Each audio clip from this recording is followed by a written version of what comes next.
Welcome, welcome, welcome. Almost 400 people here. This is great. So great to see you all. Welcome everyone to this special gathering of the Poor People's Campaign and National Call for Moral Revival. My name is Siggy Malis. I'm one of the co-directors of organizing for Repairs of the Breach and for the Poor People's Campaign. And before we get started, I want to acknowledge that for our Jewish movement family, Yom Kippur is finishing up or has just ended, and we want to wish you all an easy and meaningful fast as you observe this important time. So while folks are getting settled in, you're joining, getting comfortable where you are, joining on your audio so you can hear us, joining on the live stream. Please introduce yourself in the chat, say where you're joining us from. Mads, one of our national field team members, is also going to drop a link for our text banks. So you can all sign up while you're getting settled before we get started. As you know, we're reaching out to 5 million low-income, low-propensity voters this election season. So while you're settling in, it's a perfect time to sign up for text banks that we have going on every single day. When we launched our final push to the polls on September 19th, and up till now, we've almost past 2 million people texted. That means that millions of poor and low income and low wage workers are mobilizing to the polls. And that's why we're meeting tonight. We're just 10 days away from our national call to action, where we're going to be marching all across the country, bringing our demands to Main Street. So before I turn it over to the co-chairs to talk about this day of action, I'm going to share a video with you all.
Now I'm going to pass it over to the co-chairs of the Poor People's Campaign, a national call for moral revival. Well, good evening. This is Bishop William Barber, President of Repairs of the Breach and co-chair of the Poor People's Campaign, and here with Reverend Dr. Liz Theoharis, who will also be speaking to you, the Executive Director of Kairos and co-chair of the Poor People's Campaign.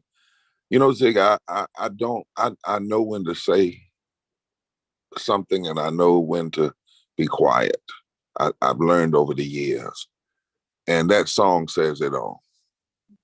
That's right. That there's this army that's rising. It's continuing to build. The Bible tells us in the 37th chapter of Ezekiel that when the bones that were dried and hurt and had been rejected rose up, they became like two sticks, one justice, one love, and they became the hope of the nation. And you saw on that video images from everywhere. I mean, there's nowhere you can go now that somebody doesn't stand up and say forward together, not one step back. I was on the plane the other day and got on the plane and some folk hollered from the back, forward together. I was somewhere else, the lady ran up and she was crying and said, I'm so glad to be a part of this moral movement. And so all I want to say tonight is that in every movement, you have to have a protest strategy. You have to have a preaching or speaking and truth-telling strategy. You have to have a legal strategy. You have to have a litigation strategy. And you have to have a voting strategy. And they have to be more than strategies. They have to be nonviolent ways of life. And when you do that, history tells us that you will have breakthroughs and successes. Sometimes you'll have great struggles, but ultimately, the people will never be defeated, ultimately. And so in this season, we've decided that we've got other things to do. There's going to be litigation and legislation, and we'll probably end up having to have an even larger gathering on Washington 2024 to say to America, there's some things you just going to have to do now. But right now, our goal is to make this country feel the enormous power of 87 million poor and low wealth voters that are eligible in this country who are poor and low wealth. Some 50 million voted in the last election, but that left 27 million who did not. And our part in that is to target these 5 million across the country, but specifically in 15 states, because those 15 states, how they go will hurt the other 45 states, the other 35 states. And so every state is important, but we have to have a target. And on the 15th, and correct me if I'm wrong, Sig and Kate, we are asking every state coordinating committee that can and will to mobilize 100 people. Now, you may do more, but 100 people as a part of this army to get permits so that at 12 o'clock in your area, those that 100, you can march straight down Main Street in your capital city or the city that you're in, which is best for your state, marching about 10 feet apart with placards that tell people what's really on the ballot. Not just democracy is on the ballot, but what really is on the ballot. Because if democracy is on the ballot, it must mean living wages have to be on the ballot, because without living wages, you really don't have a just democracy. Without voting rights, you don't have a just democracy. Without women's rights, you don't have a just democracy. Without indigenous people's rights and immigrant justice and healthcare, you really don't have a democracy, a healthy democracy. You end up having an impoverished democracy. And we need to be able to show, once again, we did it in 2018, Liz. We showed that for 6 weeks we could operate simultaneously. In fact, that's when we broke through with the 140 million, because until we did that 6 weeks of simultaneous action, most people were still saying there were only 39 million poor and low wealth people in this country. But after we did 6 weeks of action, the narrative began to shift. We did it again. I can't remember all the times, but we need to do this to drive the media. We've got to use the media to help get the message out, because even if we can text back and call, but we cannot reach as many stories as a news story can reach. And we need the news and the TV and the papers in every state that can to report that day that the Army of Love and Justice, the Poor People's Campaign, poor and low wealth people, and religious advocates and allies took the main street and said to America, and particularly the poor and low wealth people and their allies, if we ever needed to vote for democracy and justice, we sure do need to vote now. We don't need 1,000, 100 people 10 feet apart. Now you'll get more, but that's the baseline. 100 people 10 feet apart. You can get 100 people out of one church, 100 people out of whatever, but a diverse group, 100 people with the 3 tri-chairs in front, your religious chair, your advocacy chair, your person who is low wealth impacted person, the 3 of them lined up in the front across, holding a banner about if we ever need to vote, we sure do need to vote now. And then the other 97 people lined up one by one, not bunched up, but one by one, 10 feet apart, stretched out, not on the sidewalk, straight down Main Street. Everybody holding a placard or wearing a body placard with the messaging and doing it simultaneously. That's a major story. And that will get major messaging out and will do even more to say the poor and low wealth people who are saying all this country, but nobody ever calls our name. Well, our mantra is make them hear you. Make them hear you. Because there's not a state in this country where if 15 to 25% of poor and low wealth people who have not voted and their allies were to vote, that they could not change the outcome or determine who gets elected in every office from the Senate to the House. It may not happen this time all the way, but it very may happen. But we must make our power felt and let people know that the army is not getting any weaker, but it's rising. And so tonight, after Reverend Dr. Liz has her remarks and framing, our national organizing team will give out the guidelines and answer questions. And we wanted to have this call tonight for this big, massive day. When is it, Zig? Saturday, October 15th. October 15th. We're doing it on Saturday. That's the other way to guarantee the news, because not, and right in the middle of the day.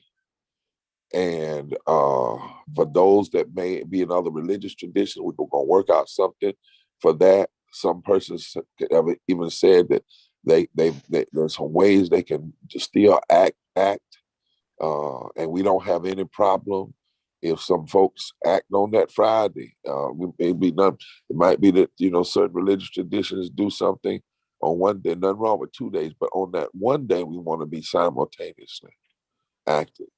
I'm going to ask you all the permission tonight to step off. I have to preach a eulogy tomorrow of another dear friend. I buried 3 movement leaders in the last 2 weeks who are all avid allies and close comrades. But this too is a part of what it means to be family. this too is a part of what it means to love one another. And so one of our dear PPC members in North Carolina, member of the coordinating committee, Ms. Daphne Holmes, who's been a longtime leader in the state, succumbed to brain cancer a few days ago. And on tomorrow, we will lay her to rest. And so I'm going to ask that you give us your prayers. But I want to say this about her as I close tonight. The word Daphne literally comes from the word laurel. It comes out of Greek mythology. And the laurel, as you know, is a crown that the victors put on in the ancient world, ancient Greek, ancient Roman culture. But the name means victory. And the name also means, when you look it up, is someone who helps others achieve victory. And so let us be the kind of people who not only seek victory for ourselves, but we help others to achieve the victories of living wages, the victory of healthcare, the victory of voting rights, the victories of their women's and their body rights being protected, the victory of overcoming violent insurrections, not with apathetic resignation, but with a powerful, committed, moral resurrection. God bless you all. Love you more than you know.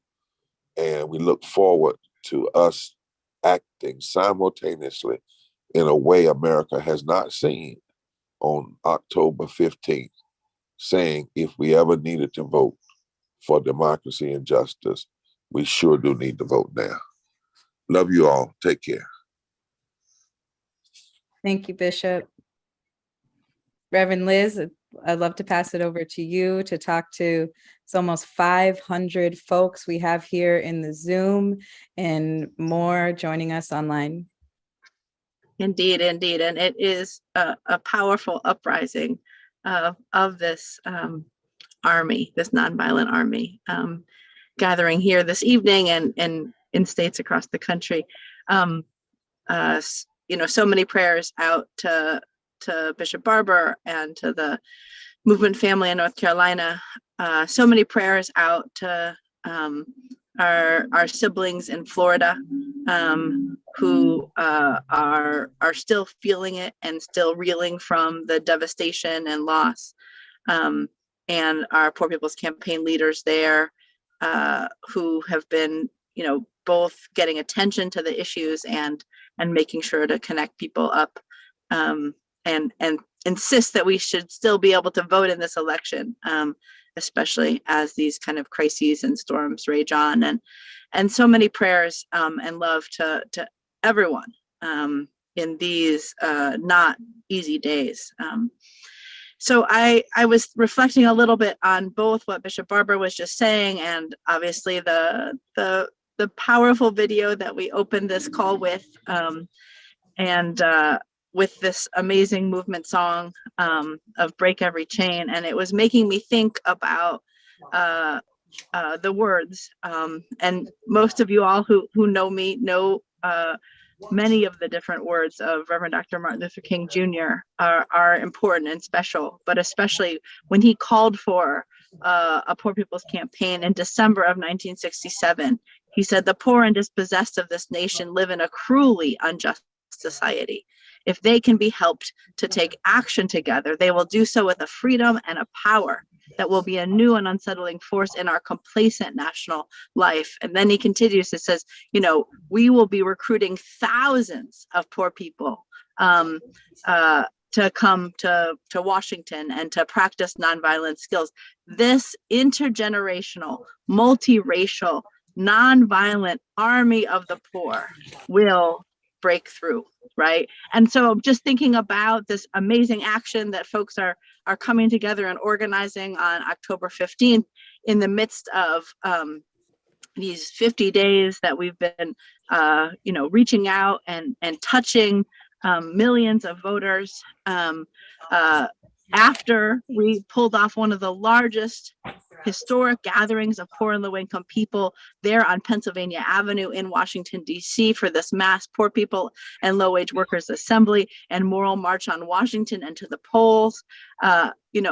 After, as Bishop Barber was reminding us, we launched this powerful campaign with the largest and most expansive wave of nonviolent civil disobedience in the 21st century, and have continued to build power and to shake up this complacent national life since. So my words this evening do not need to take much time, but are all about the power of this nonviolent army coming together and breaking through and shaking things up and calling out to those in power, but then also calling out to all of our siblings in states across the country that we are a new and unsettling force, and we're powerful, and we're a new and unsettling force, and we're here. And that this indeed, what Bishop Barber was saying, that we have the power to transform the entire political landscape and make this society, make our elected officials, make our candidates actually speak to expanding Medicaid and enacting universal health care, to actually speak to raising the minimum wage to a living wage, and having paid family leave and sick leave, and having medication and all the health care that we could use to thrive, to make our politicians and our candidates actually, do things like extend and make permanent a child tax credit and other social welfare programs, from the bottom up, to actually, make our politicians and our society and our candidates, speak to real immigration reform and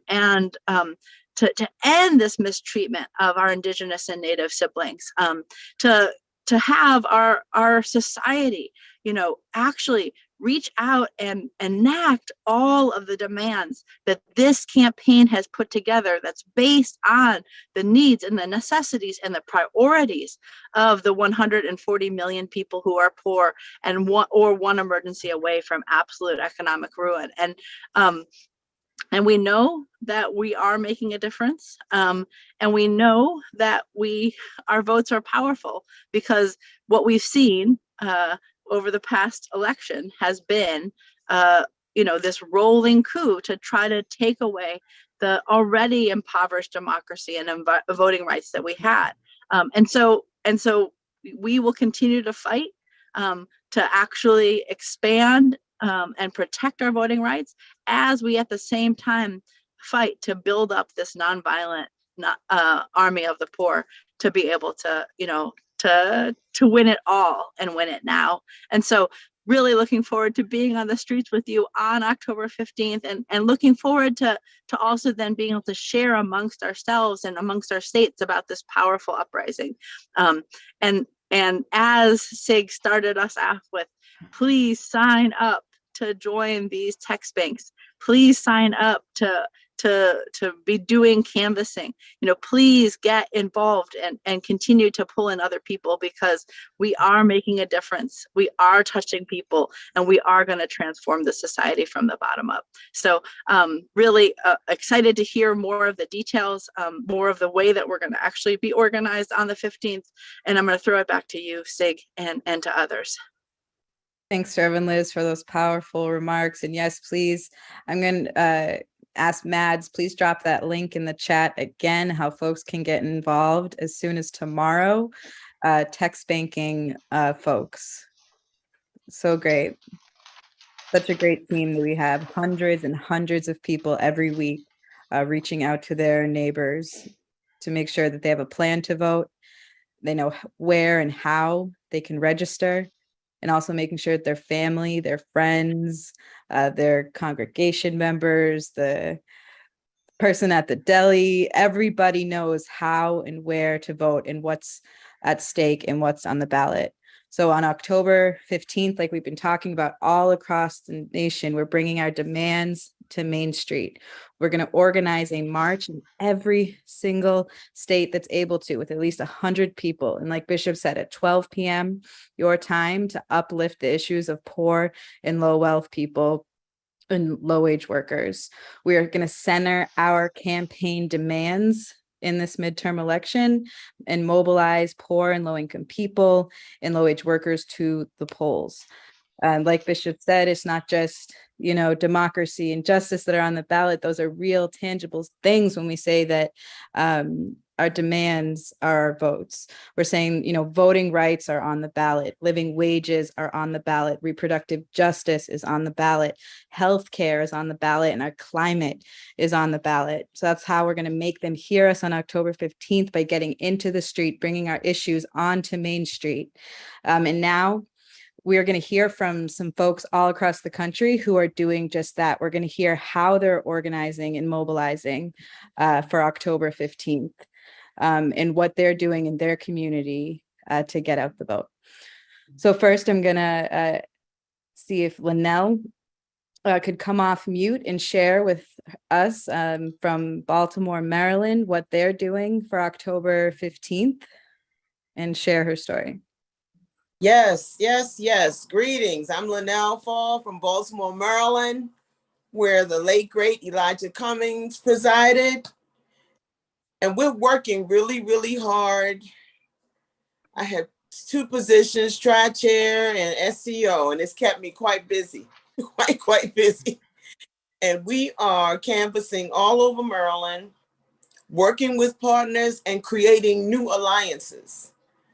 We were planning to have our march in Baltimore, Maryland.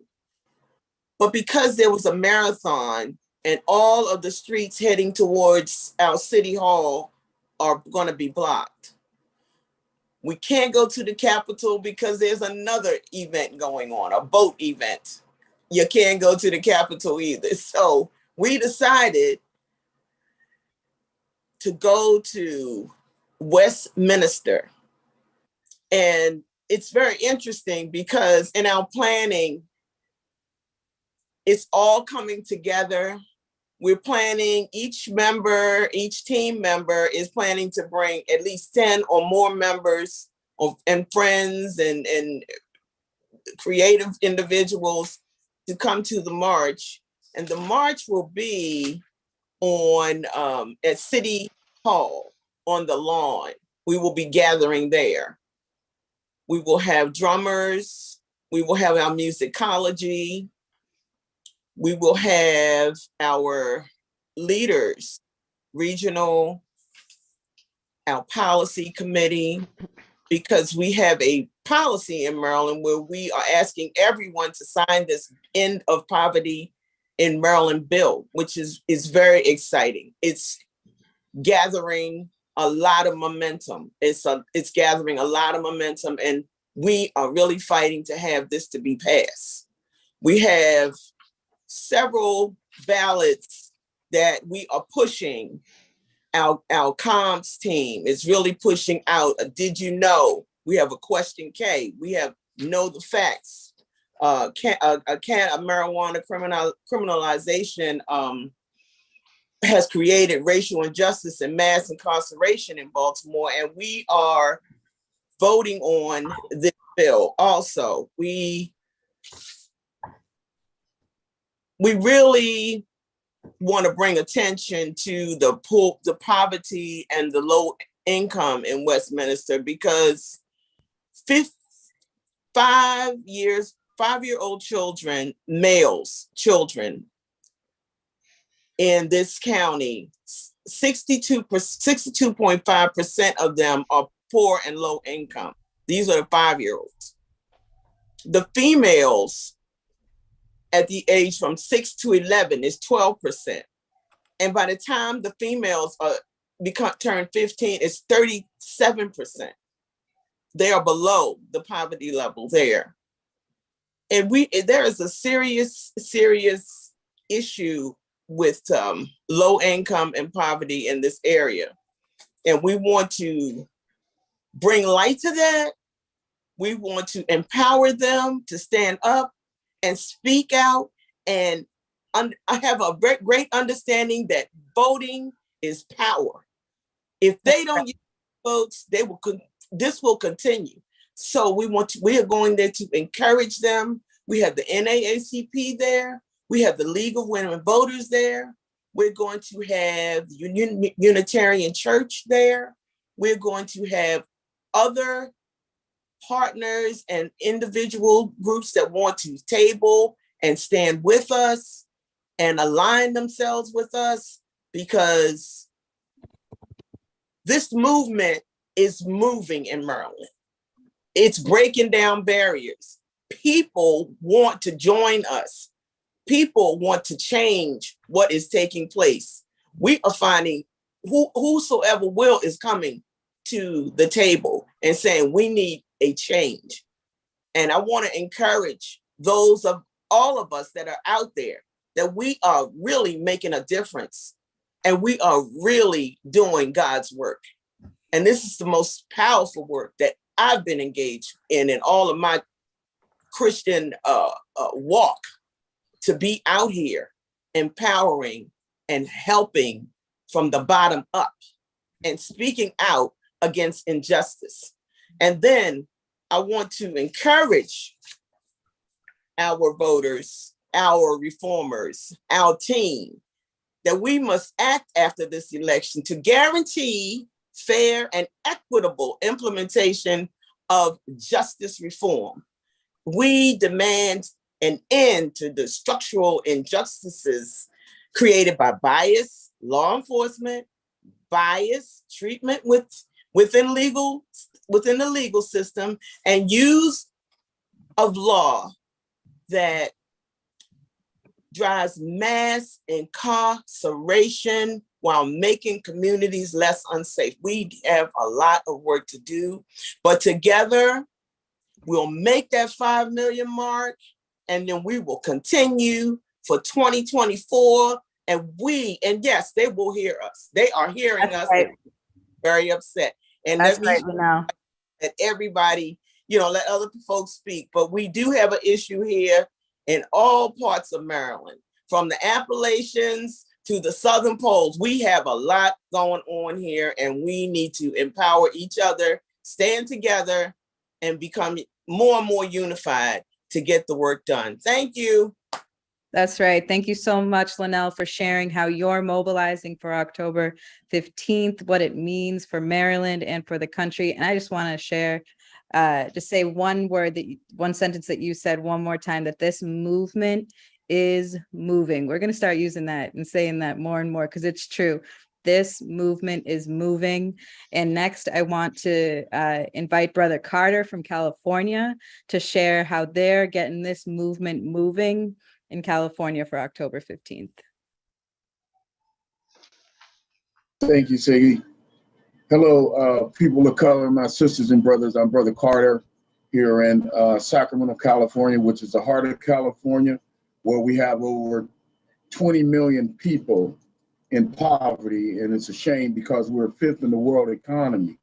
To change that, change the narrative, we're mobilizing through phone bank. We are putting together flyers. We're partnering with local organizations that are dealing with impacted people.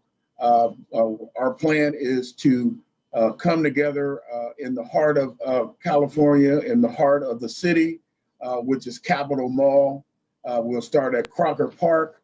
We'll march up the Capitol Plaza, and on our way to our state capitol to draw attention so that folks will know that we're marching on the business economic street of the whole entire capital of California. That's what Capitol Mall is, and that leads to the Capitol where legislation is being done.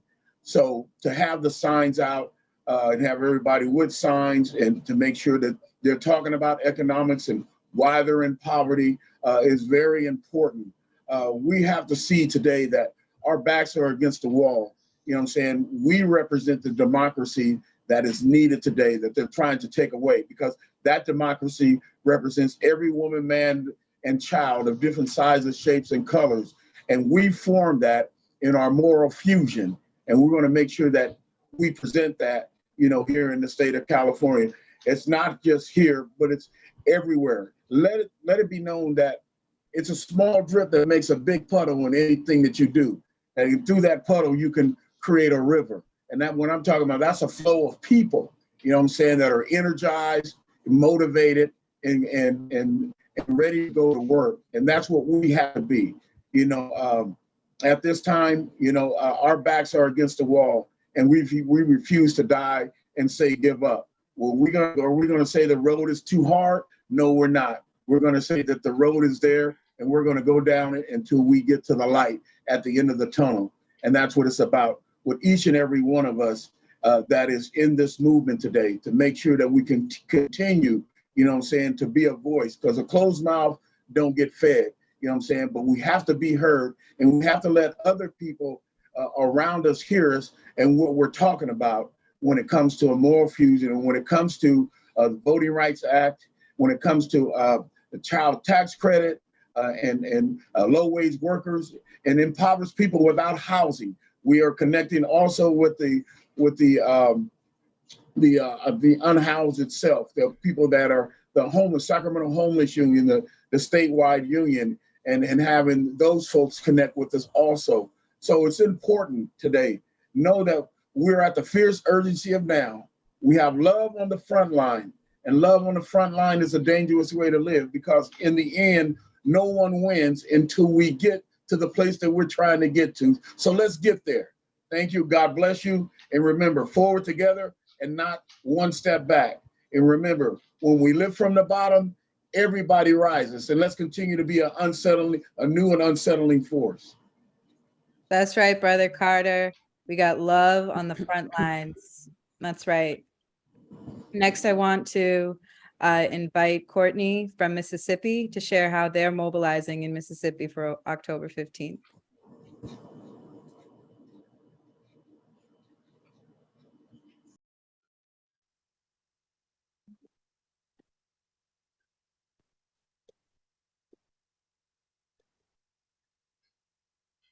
Courtney, you're on mute.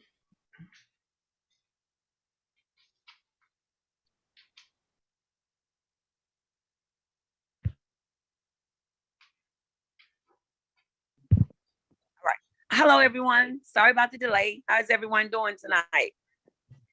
I'm just elated. Good. Okay. I'm elated to be a part of the movement.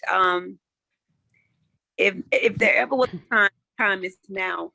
We're basically doing door-to-door canvassing. We're putting flyers, restaurants, downtowns. We're advertising every day. I'm started so soon, but I started with the movement while incarcerated.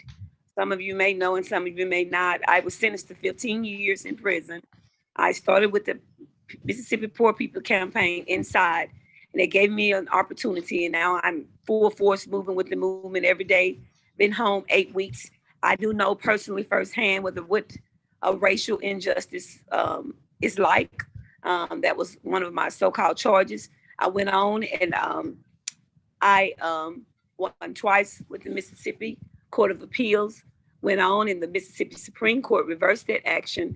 And now we're at the United States Supreme Court. So I know what it's like to be dealing with healthcare issues, voter suppressions. Mississippi has a long history of voter suppression and policy violations and healthcare issues and injustice, and 84% of the population here are poor African Americans who are the constituents of the voters here. So the movement is what I desire. I mean, the energy we're putting out is the energy we're receiving. So like he said, forward together, not one step back. And I'm just elated to be a part of this movement and to be out every day mobilizing, making sure the message is getting across and the people are aware of the importance and, how this is going to affect us, collectively. So I think the message is being spread like it should be, and it's being received properly. But like if it ever was a time, like I say, the time is now for us to collectively constantly move as a nation to get the message out, and do it in love, but get the mission accomplished. That's right, Courtney. Thank you so much for sharing what y'all are doing in Mississippi. And you're right, it's going to take every single one of us mobilizing all across the country to get this done. And we're going to hear from Pam, who's going to talk about what they're doing in West Virginia for October 15th. Thank you, Zig. My name is Pam Garrison, and I'm Tri-Chair of the West Virginia Poor People's Campaign.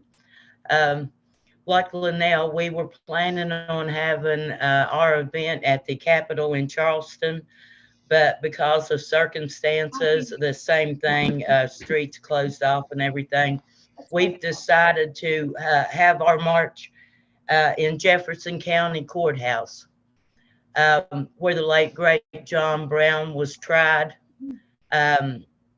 We will meet with partners there, NAACP, all the partners that we can bring together to resurrect that spirit of John Brown, to bring back the justice, equality, fairness. In West Virginia, we're one of the poorest states in the nation.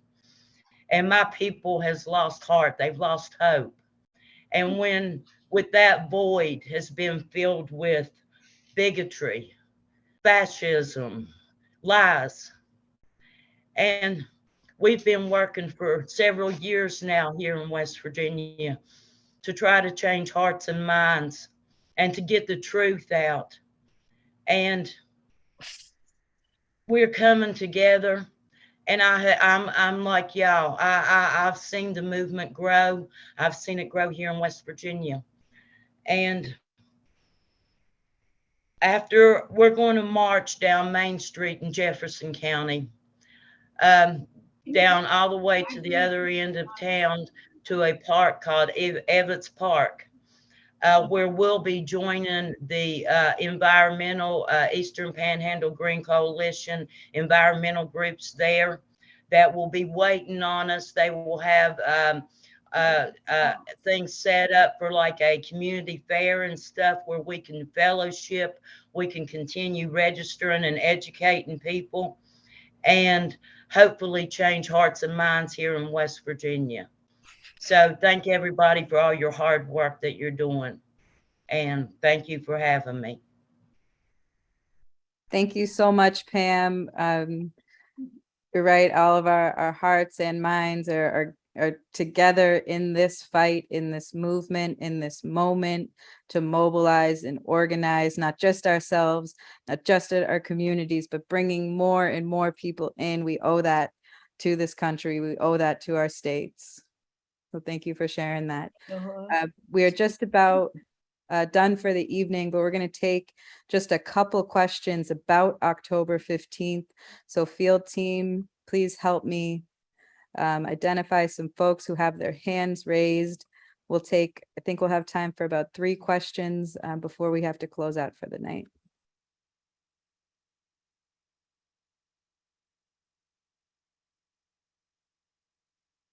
Michael Perez, please leave a name, phone number. It looks like we've got a question from Joanna. Great, Joanna. We have a question about October 15th.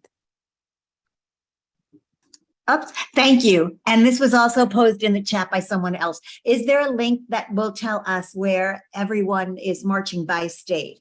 Because some of us, yeah, that's the question. And I also saw it in the chat posed by someone else. Yes, great question. So we are compiling from every state right now, their specific details. We hope to have a whole list for everyone on how to join very soon.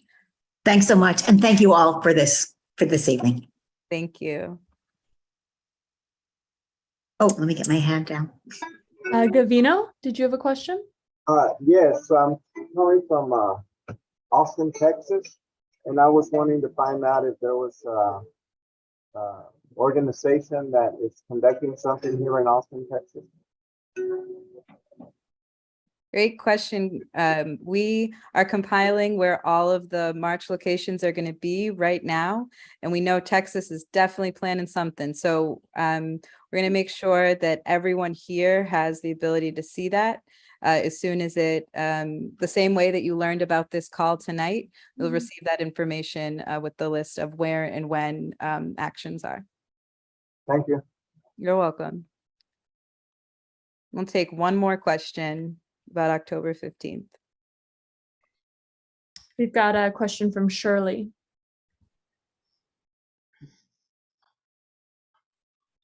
Shirley, you're on mute. Okay, hello, everybody. Okay, I did, yeah, you did say that you're compiling the information. So I actually received an email. So is that how it's going to be distributed through email? Yes, we'll send a notice out to everyone the same way you got the info for this call. And if there's local action near you, you'll be able to see where and when and how to plug in. Okay, because I'm calling from Tennessee. I mean, I'm in from Tennessee. Thanks, Shirley. All right. I don't know about you all, but after this call tonight, I'm feeling so energized and ready to hit the streets with you all. I know we won't all be in the same location, but how cool is it that we're going to be all across the country, acting at the exact same time, marching down Main Street, making sure that they hear us, making sure that our votes are our demands, and they know that we are a new and unsettling force. To close this out, I want to invite Yara Allen, our director of theomusicology at Repairs of the Breach, to send us out with a song.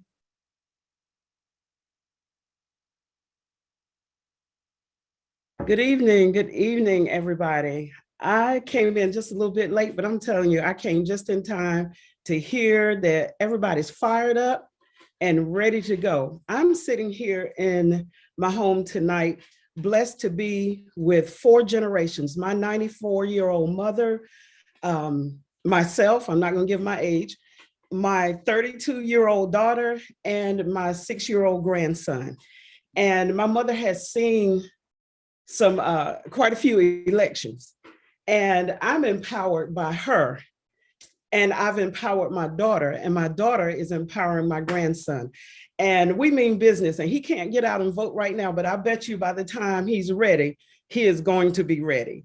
So what we've been doing is we've been opening and closing with this song, and we want to sing it. You've heard it over and over again, but we sing it because we want it to permeate the air. We want to harness this energy and release it.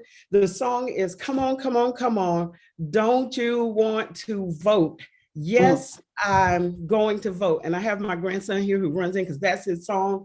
And we're going to sing this song. And I want you to sing it and release all of this energy and let them know that we're coming. Let them know we're on the way, right? And if we put it in the atmosphere, we're going to be able to walk right into it when we're out there in October. I am fired up. Are you fired up, Liam? Yep. Fired up. All right, here we go. Come on, come on, come on. Don't you want to vote? Come on, come on, come on. Don't you want to vote? Come on, come on, come on. Don't you want to vote? Yes, I'm going to vote. Oh, come on, come on, come on. Don't you want to vote? Come on, come on, come on. Don't you want to vote? Come on, come on, come on. Don't you want to vote? Yes, I'm going to vote. Well, is our power. Don't you want to vote? Voting is our power. Don't you want to vote? Voting is our power. Don't you want to vote? Yes, I'm going to vote. We're voting for healthcare. Don't you want to vote? Voting for healthcare. Don't you want to vote? Voting for healthcare. Don't you want to vote? Yes, I'm going to vote. Well, we're voting for a living wage. wages. And don't you wanna vote? We're voting for living wages. Don't you wanna vote? We're voting for living wages. Don't you wanna vote? Yes, I'm going to vote. Well then, come on, come on, come on. Don't you wanna vote? Come on, come on, come on. Don't you wanna vote? Come on, come on, come on. Don't you wanna vote? Yes, I'm going to vote.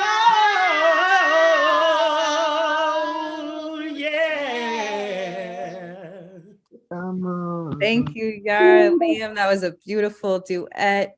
Thank you so much, everyone, for joining us tonight for this very important call for the Poor People's Campaign, a national call for moral revival. And before we head out, gonna end like we end all things. Forward together. Not one step back. More people, you got to come off. You're not new. Come on. All right. Forward together. Not one step back. Forward together. Not one step back. back. Everyone. Step together, not one step. Yes. One step back. One step back. One step back. Thanks so much. One step together.